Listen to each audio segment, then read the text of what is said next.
Good morning, everyone. Thank you for coming to the panel. We will be talking about nourishing our community, agriculture, nutrition, and food insecurity. My name is Jamila Ship. I am the Managing Director of Capacity Building at Asian Pacific Island American Health Forum. I will be your moderator today and speaking with our wonderful guest. So we're going to just kick right in and get started. I would like the guests to our panelists to go ahead and introduce themselves and talk about their work, their organization, and what they're doing, and how food insecurity impacts the Asian Pacific Islander and Native American community. Not Native American, Pacific Islander. Go ahead, Winston. Amazing. Good morning, everybody. My name is Winston Chu. I am the founder and executive director of More Than a Meal. We're a nonprofit organization based out in New York City, and we focus on fighting food insecurity through the methods of increasing access and dignity surrounding the services, particularly to our New Yorkers in need. More Than a Meal serves currently over 120,000 households. Of that 120,000 households, about 60% are in that predominantly AAPI community base. We work through working with restaurants and vendors to provide access through digitization of providing vouchers and also at-home services. Majority of that large percentage of API are seniors, low-income housing, and even students that are facing food insecurity on a day-to-day basis. Thank you. Representative. Aloha, everyone. My name is Kirsten Kahaloa. I'm a new state representative for the Hawaii State Legislature. And if you guys can't hear me, let me know and I can alter the mic a little bit better. But, as a state legislator, I serve as vice chair of agriculture and food systems at the legislature. So that interlies with our conversation today. I also serve on the finance committee as well as the energy and environmental protection committees. Previously, before getting elected to office, I worked for a nonprofit organization that basically was stewarded a land holding in Hawaii and North Kohala on the Big Island. And some of that work we did was managing agricultural lands and trying to increase local food production in that space. And during the pandemic, I also worked for the largest private landowner in the state of Hawaii to work with farmers and food producers to increase their agricultural production during the pandemic.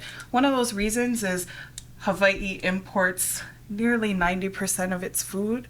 So during a pandemic, if there's any kind of environmental or natural disasters, we're in critical crisis for our local food system. So our committee actually was named the Agriculture Committee, and when elected to office, I actually asked the Speaker of the House, hey, has anyone asked if we could ever rename our committee to add food systems? And why that's important for this discussion is it's taking a really more broad scope approach, that it's not just focusing on farmers and food producers, it's focusing on all the areas that impact food security. Hawaii being the most expensive place to live means that we do suffer and face a lot of food insecurity. And unfortunately, it's the the NHPI communities that suffer the most. We have a large population of Micronesian communities. They face the highest levels of food insecurity in our state. And then the Native Hawaiian communities, and then when you break up the Asian ethnicities, it's our Filipino communities that are the next in facing food insecurity in our state. So it's a big issue, and super excited to talk more about it today. Hello, my name is Vita Lin, president and founder of the Asian Community Development Council, ACDC. We're located in statewide in Nevada. I'm in Las Vegas, but also we have office in Reno. So one thing that we've done is during the whole pandemic in 2019, we started a food distribution that was culturally sensitive to our community. Because when they came to our community, they reached out and say, hey, do you need food? And I said, yes, we would love to have food. So our first distribution of food was from the Caesars Corporation. And they gave us like 1,000 food to give out to our community, which was great. But it was things like cheese, and it was like milk, and potatoes in it, which is great. And when they had chicken nuggets, frozen chicken nuggets and meatball, they looked at me and say, how do I heat this up? Or how do I serve this right? So we started a culturally sensitive food distribution where we give out rice and fish and vegetable for our community. And in the last 2 years, we've given out more than 2 million pounds of food for our community. And what we do is we want to make sure that when we get our food out to our community, we want to make sure that the Asian community is taken care of. Because some of these food distribution and food banks are great, but our Asian community are not willing to ask for help. They don't like to say, oh, we need help and we need support. But during the pandemic, they were affected like everybody else. It was okay to ask for help. And that's where we started not only the food distribution, but the whole, when we did the food drive, we did the flu shots at the same time. At that time, the vaccine was not available. So as they're driving in to get the food dropped into the trunk, we were also giving out flu shots and getting the shots at the same time to make sure we can help as much as possible. When we give out the food distribution, we'll also drop off other service that we have. When we have we have Health Navigator to navigate you to health insurance. Or if you want to apply for Medicaid or any kind of service, we have those services available for them in different language. But most importantly, we pushed out how important it was to fill out the census. Because our community needs to fill out the census to know how large we are. So according to the 2020 census, we're about 13%. Statewide on Asians, they're 7%, we're at 13%. We're one of the fastest growing population. So we have to make sure we got services for them. So I think what ACD started as an advocacy group to make sure our community vote, it brought attention to the elected official that we exist. It brought attention that we need service and other service to have, right? So that's what we do, and we do many other services, but that's how we started with the whole food distribution. Thank you all for sharing about your work. And you've already started talking a little bit about the challenges and obstacles, but can we just go a little bit deeper into what is the impact that's happening in terms of food insecurity in the community? And some of you have already talked about how it's your organization is addressing it. But if you want to go a little bit further on the local level and on the state level and the federal level about food insecurity for the community, can you talk a little bit about that? Amazing, yes. I think, as Vida and Kristen has touched upon, in terms of food insecurity, one of the reasons we're here today is really to talk about why is there food insecurity? What does food insecurity look like? And I think for us, particularly based on our experience of serving throughout the pandemic over 2-3 million meals, we realized that it's communication of understanding who our constituents are. I'm a chef by trade, so we understand what it takes to treat our guests, but also take care of the guests from a hospitality standpoint. So it's dignifying the meal, understanding as a person, what is nourishing those individuals. So cultural sensitive food is important, but also understanding within the A and HPI community, there's large variations of ethnic groups, and understanding that we all eat very differently. Although food is very similar to us in nature, we know that there's little things of nuances that make us feel nourished, make us feel taken care of. Throughout the pandemic, I think we saw that a lot of the government pantries or even government assisted pantries didn't have the necessary representation, particularly to the food items that we needed within the Asian communities.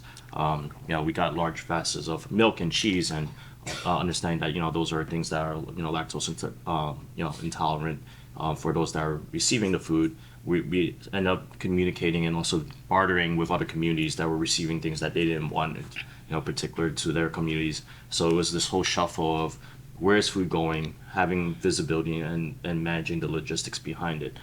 Some of the challenges that we continue to see is the language services, the variety of translation and having communication break down because we're lacking the services that we need to communicate where food is, how is it being done. I think particularly for the Asian community, they're very skeptical sometimes in terms of receiving food because they want to make sure that it's safe to eat. Where is it coming from? How is it coming from? So we focus on the services, improving the channels of communication as to where's the food coming from, how do we work with, normalizing and digitizing access so that they can be a little more resilient and take care of themselves. Through our experience, we understand that, also debunking the fact of, being able to be savvy enough to be able to use technology. And often we get from other community-based organizations that tell us we're dealing with seniors, they're not savvy enough to learn technology, which we found out not to be true. If the incentives were great enough, they were being willing to adapt and actually utilize. We've seen numbers and numbers of increased enrollment just through word by mouth and channeling to engage our stakeholders that are receiving food to get feedback. So how do we communicate that feedback through the channels so that, one, we can provide the nutritional value that they want, the items of food that they're looking for, but at the same time increase the services around other social determinants of health. Often they're coming to us not just for food, they're looking for other services such as healthcare or other areas in terms of meeting their needs for their families. Thank you. So I'll just talk a little bit about the history of kind of food and agricultural production in Hawaii. Traditionally, we grew all the food we needed to eat. So as you know, if we now import 90% of our food, what's the problem? Where's the disconnect? So then when Western contact came into Hawaii, we started growing food to export. And so as you might guess, that was sugar. Until it was too competitive to compete. And actually we became overthrown. Our country was taken by the United States because of agricultural production, because of sugar. Because we were paying an import tax on sugar when the South, there was no tax. So the sugar companies that came to Hawaii to grow sugar said, hey, we're being taxed unfairly, so we need to make Hawaii a part of the United States. And it was because of agricultural production that this started.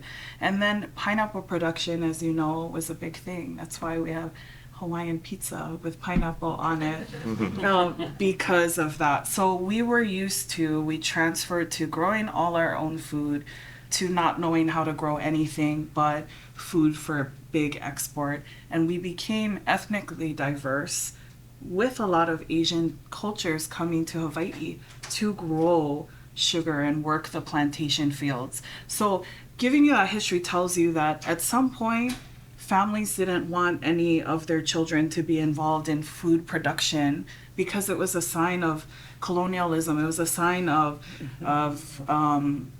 being part of a plantation where you were treated less than because you were kind of doing indentured servitude to work the pineapple field. So many of our Asian ethnicities now don't want anything to do with local food production because it's culturally significant to us that that's what brought us here, but that's what will hold us back. And so we don't have enough people producing local food for local consumption. So we're trying to shift those mentalities.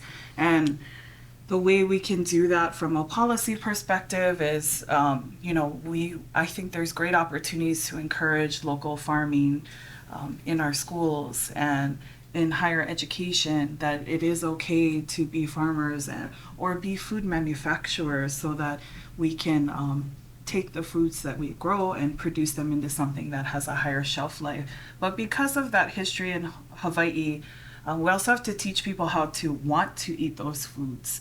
So some of the policy work, we set a law that we're going to increase food in our local schools and our cafeterias.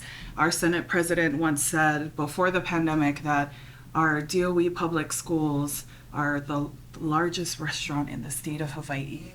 And if it is the largest restaurant, how can we teach our children to eat healthier? It's by taking local foods from our farms and putting them in our schools. So I think it was 2018, we enacted a law that we're going to get local food from our farmers into our cafeterias by 2030 to 30%. And so that's what gets you to change the mentality of instead of eating what's imported, which is likely not culturally connected at all to our people, it's then how do we teach people to eat ulu, which is breadfruit, which is one of our indigenous crops? And some people have never had that on their tables for generations. Seaweed was an agricultural product for us and part of our native diet that is less and less connected to our local plate. So it's how do we create policy that shifts us back into eating what is culturally appropriate for us versus the foods that kind of have become local staples to our diet. So part of shifting the food we eat in our local schools is going to be a big help, and we're continuing to push policies that help encourage us reach our 2030 goals. We picked 2030 to match with our United Nations Sustainability Development Goals because as a state we did take a commitment and make a commitment to following those goals. So we also need to double local food production. So part of that is what policies can I do at the legislature that will help us reach those goals. But when you set things like that before a pandemic, some of those priorities shifts, and then we focus on other areas. So I think something we're challenged with is how do we increase local food production and incentivize farmers, incentivize manufacturing, grow more food and get those meals into schools, as well as look at how do we increase our Double Bucks program. It's never been funded through our state to encourage SNAP to double your price or get half off if you're a SNAP recipient if we don't have state funding. So one of our food banks is the provider of that state program, and it was actually legislation I tried to pass this session to make it dedicated state funding, so you're not going after only private funding, you have a dedicated state funding source, and then you can get federal match 1-to-1 if you're familiar with the GusNIP program. That's something that's passionate for me to help with food insecurity as well on a policy level that did not pass this session, and I'm still trying not to cry about it. We'll get it next time, right? Yes, yes. we'll get it next time. Okay, well, that's great history. Thank you. My grandfather actually went through Hawaii, and because of the farming, and done that too. And I don't think people understand. Back in the days, people from China coming to America, many of them went through Hawaii and learned about the farming and so forth. And when I hear her story, it makes me kind of tear up because we forget about the immigrant family that came before us and worked hard, right? And we hear about these stories of what happened to Hawaii, I'm saying that wrong, I'm sorry. And we should reflect on what we're doing today. We're talking about food insecurity for our community. We're talking about cultures and food that's really stapled for and is important for us. Or my grandfather, when we travel, I always have to find a Chinese restaurant somewhere in Europe to give him rice because he needs that, right? And he always looks at me and goes like, why do you eat bread every day? How can you do that? And I'm like, how can you eat rice every day? You know, that type of culture, type of generation discussion that we have, right? So in Nevada, our organization only started 8 years ago. And I can't imagine that it took us so long. I've been in Las Vegas for almost 30 years, 29 years. That it took me this long to start a community center for our community, where we could get help for the SNAP program, for the food distribution, for health navigators. So when I started in 2015, I started doing voter registration because I got a small fund from Washington, D.C. to say, hey, can you register our community to vote, your community to vote in Nevada? In 2015, I had no idea how to do voter registration. And I have to bring this back because if we didn't do the voter registration, if we didn't register our community, to this day, we still won't have a voice. To this day, when the pandemic hit and anti-Asian hate crime was rising, we will still not be part of the conversation. But when we register our people to vote, We registered, when I first started, 700 people, and I looked like, okay, I failed because they wanted me to register 1,600, and I can only register 700. But I started wrong. I didn't explain to my community that their voice is important, and it's time for them to be heard. So in 2016, we registered over 3,100 people. But in 2018, during the midterm election, the local election, that's really important because what you do makes a difference for the community right now, right? We registered over 14,000 people. So when we register people, minority coming together, when we come together and reach out and say, not Asian only, but everybody else, let's come together and solve the issues and problems that we have in Nevada. We can't grow anything in Nevada, only cactus. And I can tell you, I have a brown thumb because my son gave me the cactus to grow and I killed it. So I'm not very good at growing anything. So, I didn't follow in my grandfather's footstep. But what do we do in a state that doesn't grow anything, right? We do rely a lot of things coming from other cities, states, and so forth, right? So we have to kind of figure out how to adapt to wherever we are. And I can't believe it took me this long. It took me 20 years to start a community center where we have over almost close to 400,000 Asian Pacific Island in Nevada. And I know we want to consider Las Vegas, consider one the ninth island, right? Yes. Yes. So, but we have to also figure out how to help our community at the same time, and as we grow. And we don't all live in the casinos. We don't all, live in the hotel. We actually have a community outside, right? So we're one of the fastest growing population. We have to let our elected officials know we are here.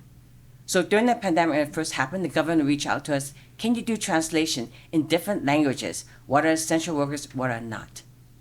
When the school district reopened, they reached out to us and say, can you do translation about how you do virtual learning, right? And then the food distribution came in, where our community had to get food as fast as possible because many of them who work in the casino were living paycheck to paycheck. Broken families, 24 hours a day. How do we get the message out? So we had to make sure that we have food for them. And some of the people came through their stories like, I work for the Wynn Hotel. And back in the days, I used to give out food or help others, right? But now I'm in line asking for help because I don't know how to feed my family, right? So our service in the Asian community in Nevada has a lot to go. We're adding more and more service as we can. But what I do is we have to tell our stories. We have to talk about it. Her story about what happened, I just kind of, my mind just opened up like, I did not know. And I can picture our family coming from, going from to the US, going through Hawaii, many of them have, of the stories and struggle they must have had. So thank you for sharing. Thank you for really, you all touched on a lot of different things. Winston, you went right into the question I was going to ask next around the importance of language access and how is it impacting food insecurity or not impacting food insecurity in communities. If you want to elaborate further or anyone else want to talk about language access and what's happening with that in terms of food. Amazing. I think, if we just kind of look fundamentally, if we're not able to communicate with one another, how do we, one, identify the resources that we need or communicate the help that we need? Within New York, we're very diverse. We have multitude of different ethnicities and races. I was predominantly our work is focusing on API communities, but, within throughout the pandemic, I kind of want to just kind of share a quick story is, there's been a great shuffle. A lot of API or Asian communities have been displaced that have gone to, predominantly Latino or Black communities. And there's this great mix, which is great. But often they're also lacking those sources of having a restaurant or having a local supermarket that provides the substance that they need. So our work focus on, how do we communicate to them the most direct and most effectively by providing language services, through text, where they can text us back. We're able to redirect or even work with them and communicate most effectively. And then two, I think it's about understanding each other's cultures. Particularly, there's as you know, there's been a lot of violence around towards the Asian seniors. So how do we bring out and show representation, but also engage in elected officials to show them that this is your community. It does represent and does have a large Asian constituents, that we are requesting services. We need budgets. We need to make sure that we have the resources that we need so that we can communicate to their constituents about the services that's needed, particularly around food. And starting from there, once we understand the individual and who we're helping, it really allows us to take their narrative, take their stories, and share with others. And it all comes down to the same thing. Everybody needs help. Everybody needs a little assistance from time to time.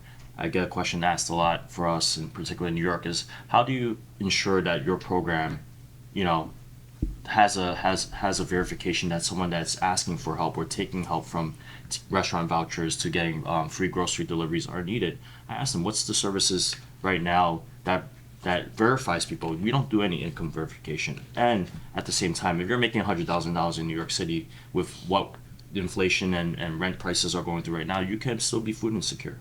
So, just to keep mindful of that, is that we're looking at, social determinants of health. We're correlated in terms of food, medical, everything all above, because if people are saving money on their food by getting food assistance, they can also reinvest in other areas. So I think it's important in terms of language. It's communication down at the end of the day. How do we get that information for those that we're serving up into the upper supply chain, so that the policies that are being made reflects back down to the individuals that we serve. So for language access, I'll talk about SNAP because it's a state application, state benefit. Before the pandemic, so less than 10 years ago, the application must be downloaded from the website. It's only in English, must be completed, and it must be hand delivered to a state office. You can't email it, digitize, and the form was like the worst downloaded PDF you could ever make. It was horrible. It was not fillable. Terrible. So how do people complete SNAP benefit forms if it's really inaccessible and only in English? So some of the things that the state has done since then is made the form much easier to find, submit. What I will say is one thing we're still lacking is translation into multiple languages and the support to complete that. One bill in legislation this session was to allow some healthcare providers to actually help you complete the form, because it's a state form. There's barriers to having support to help you fill it out. So if there's translators, technically, legally, I don't think they're supposed to help you fill out the form at this time. So one thing that we're doing with legislation is how can we make it easier to complete the forms? I know some states do it really well. We're probably getting better, but somewhere in the middle. So making your forms as easy to do as online able as possible and in as many languages that support your community is important, and that helps food insecurity, because then you can complete the form, qualify, and then if your state doesn't have the double bucks program, you must have that. Help support local agriculture in our farms. And then it's equity and health, because you can choose items that are growing in your local communities, and that economic multiplier is very impactful.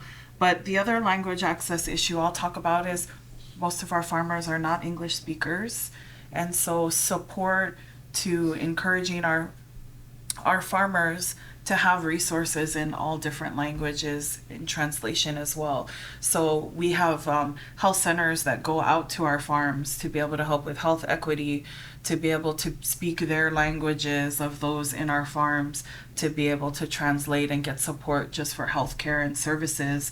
And so, our federally recognized health centers are doing that, but who else should be doing that to help our farmers? And farmers working farms eventually could probably have their own farms in our communities, but with lack of language support to start a business, to support entrepreneurship, to grow more food in Hawaii is something that we need to work on, and a lot of those barriers are language. So that's something from a policy level we can work on as well.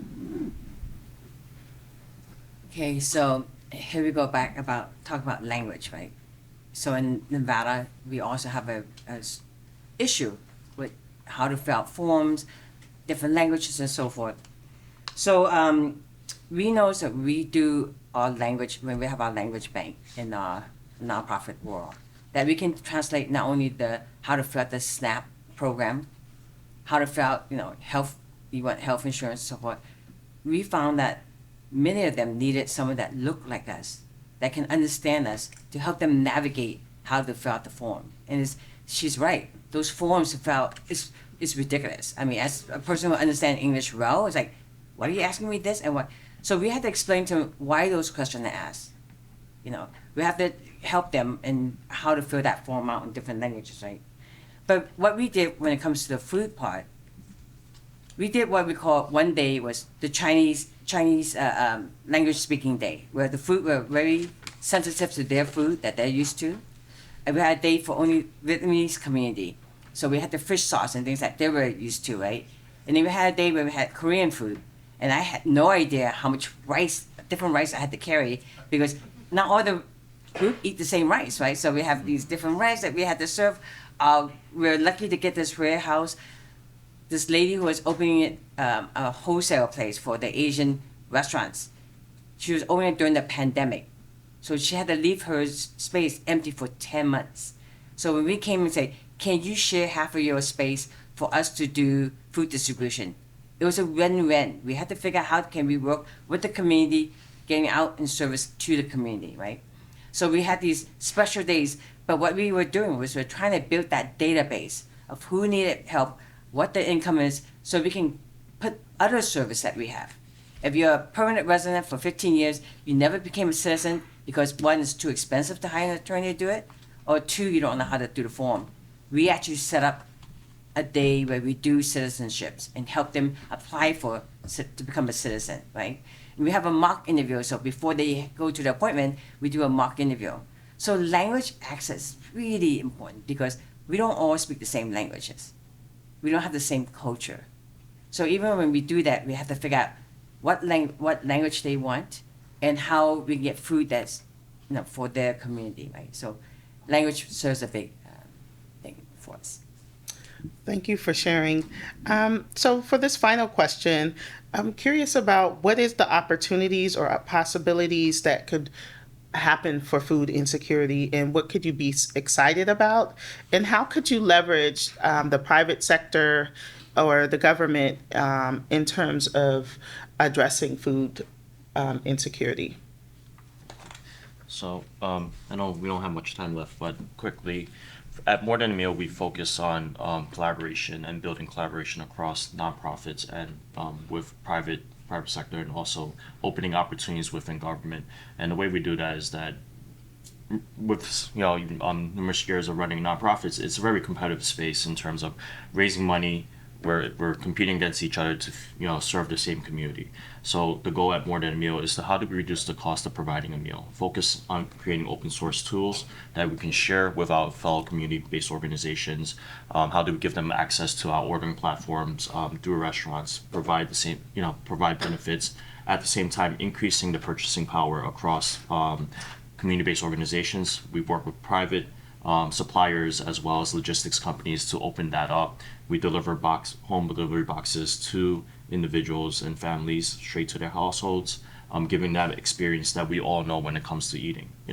How do we make it seamless, pun intended, so that they can order from restaurants and give those same benefits and open it up so that we can work with our fellow community-based organizations.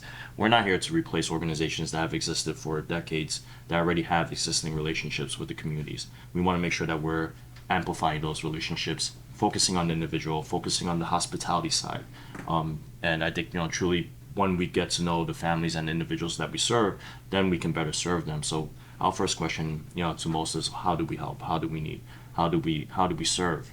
And with the data that we actually get within the turnaround time that we get with feedback, we're able to provide those community-based organizations, that data so that they can increase their funding, look at different pockets, and grow the opportunities within that also private sector, working with F&B companies so that they can understand how do they also partake, from an ESG side or look at different opportunities.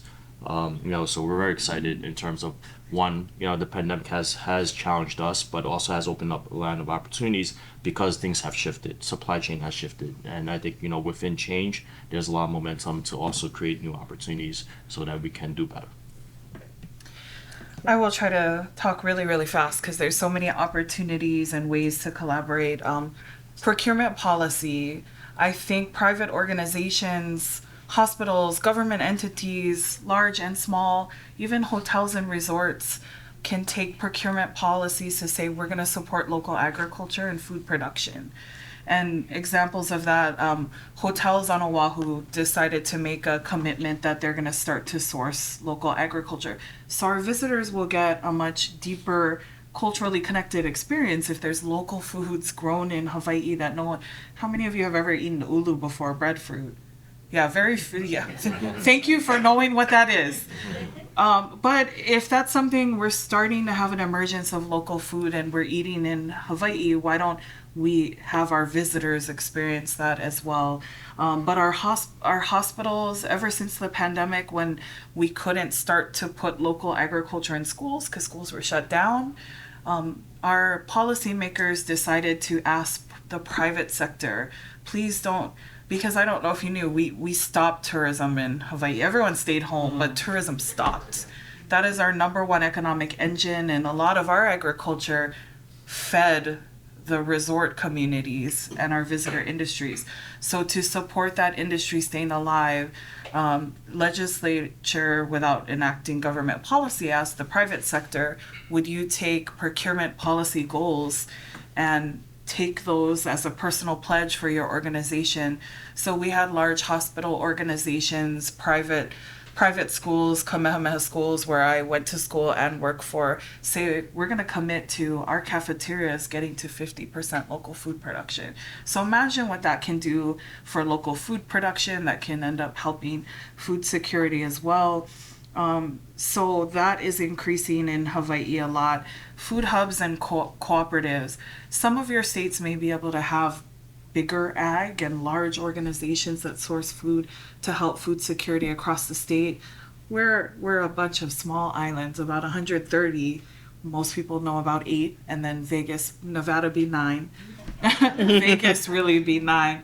But when you think about a small island's limited land, a lot of our farms are small. How do you support small regional agriculture? And some of that is having local food hubs where they can aggregate local food from all across the region, from the islands, so that can be sold to folks.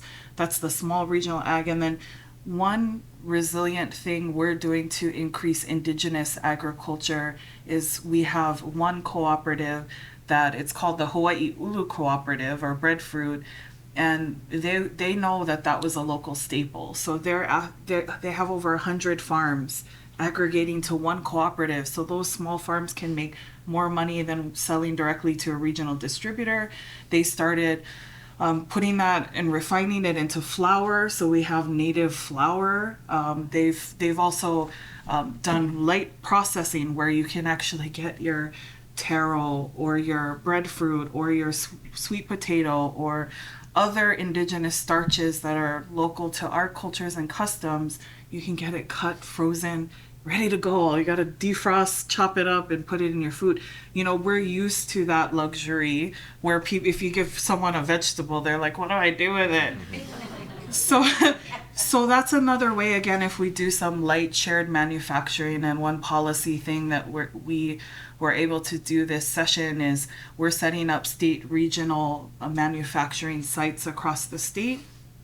We put $10 million to that so that there's a New Zealand model, if you haven't heard of it, that we're adopting. So our native Aotearoa cousins we're setting up regional manufacturing facilities so that we can aggregate that small ag, hopefully do some light processing, and that increase our local ag and food production. The one last thing is, you know, all politicians also defer to other entities, right? Local, state, federal. So as a state legislator, we want to see the federal farm bill Yes. support indigenous agriculture. And so we've been working from a policy perspective with our federal delegation and with those that sit on committees, Native American committees, to ensure that funding for farming and for food production and for cooperatives prioritize indigenous agriculture, that is the native foods of North America and Hawaii. It's a must, and we need to incorporate that. But that helps rise up everyone, because some of those indigenous foods are really important to the AA and HPI communities. Okay, now I want to go Hawaii and eat those wonderful food. Like, oh my God, it's fresh. In Vegas, everything is like scent green, and by the time I get it, the fruit has no taste or anything else, right? So, anyway, so I'm gonna make it really simple. One of the things they ask about, how do we get the government and private sector involved, right? You know what I do? I make them work. I make them come to our food distribution and give out the food. I make them see what they do, right? Corporations are reaching out to us and say, hey, we have the Asian employees section. We want to volunteer. Great. You can help us prepare food, not prepare food, but pack the food and pick up 100-something pounds of food and drop it off to the trunk, right? Let's get you involved. Governments, and I had the senator come in, I had the congressperson come in. But also what we do is, during the whole pandemic, we want to make sure the small Asian business aren't lost. So we go to the restaurants and say, we want you to make bento box. We'll get feeding food for the frontliners. Because a lot of the Asians are working in healthcare, and they've been being double attacked. They're not, the patients are yelling at them because they're sick with the pandemic, or with the virus, and they keep saying it's because of you, right? So they had to deal with a lot of emotional, physical, and long hours. So we want to make sure we get the local food vendors getting these food boxes out and dropping it off to the frontliners, make sure they get food, right? Make sure we continue that, right? We do what we call the Asian night market. So the Asian night market, we bring 40 local Asian businesses to get food. And when we do that, we have like maybe 10 to 13,000 people that show up. But what happens, I invite the local official to see how large our community is, to invest in us, to bring to us and bring their attention. Because most of the time, they just don't know. So we're trying to tell corporations, we are here, we need your funding, let's put this together, right? So the things that we need to do, we have to kind of be creative. What can we do to make sure that we can help and work together? That when we do these food distribution, when we get these, get dropping off either masks for the hospital when they needed it, or sanitizing lotions and whatever, hand sanitizer, whatever, those are things that we got to get to our community. And when the vaccine was first introduced, they had to go online and go across town to fill. Well, my community is not going to figure out how to do that. So we did pop-up vaccine site right in the heart of Asia Town to make sure people get vaccinated. And then we said, when we got the test kits to take home, we asked the governor for 100,000 test kits. And in 7 months, we got out to our community. If you don't feel well, test yourself before you spread it, right? So educating them, doing things that's fun. So, I know kids don't like to get a vaccination or a shot, right? So when they open up for 5 and older, we had the Pokemon card next door, give out Pokemon cards for kids who got vaccinated, right? They got a sticker, they get a Pokemon card, right? They love it. Then we had someone dressed as Pokemon walking around and say, I got vaccinated, right? We have to start thinking about how to communicate to our community, to make it fun, to get them involved. And to also feel like it's not hopeless. I know we went through some hard time, but it's not hopeless. And we need to help lift others and help them out. Because when we do, we become the messenger that say, we can give you these service and our community deserves it. Thank you, panelists. We probably have about time for maybe one question. If someone has a go ahead. Here, actually,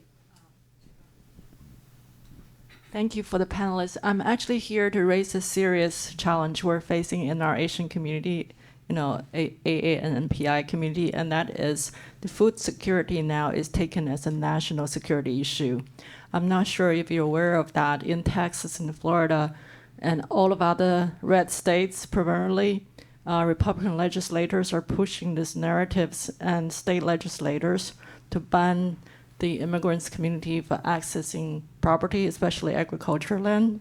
So the National Law Center, the National Agricultural Land Law Center has reported that more than 30 states have more than hundreds of these bills coming up.